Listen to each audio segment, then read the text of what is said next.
আমি কোনো কপি করিনি, মুখ সামনে কথা বলতে করে রাখলাম। আঙুলটা নামিয়ে কথা বলুন। আর আপনি বারবার বলছেন না ন্যাশনাল অ্যাওয়ার্ড পেয়েছেন তোমার। আমিও কিন্তু সঞ্জিত ব্যানার্জি বলতেই তো বুঝেছি। আমি খবর নিয়েছি উনি এখন সংশোধনাগারের বাইরে আছে। ওই অনুষ্ঠানে যে গুলিটা চলেছিল তার দায় সঞ্জিত বাবু স্বীকার করে নিয়েছে।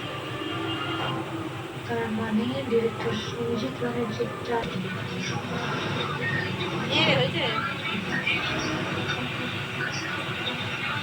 শোনো শোনো, তুমি কি বলছো এটা? লোকটা ভেবেছি যে আমরা ওকে আইডেন্টিফাই করতে পারবো না, আড়াল থেকে আমাদের উপর আঘাত করে পালিয়ে যাবে, আর সেই ক্রাইমের দায়ভার অন্য কারোর ঘাড়ে গিয়ে পড়বে।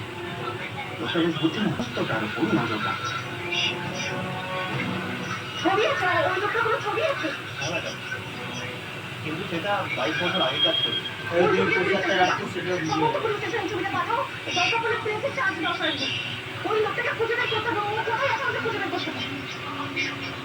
লোকটা কি করতে চাইছে বুঝতে পারছি না। ও যখন অডিটোরিয়ামে ঢুকে গুলি চালাতে পেরেছে,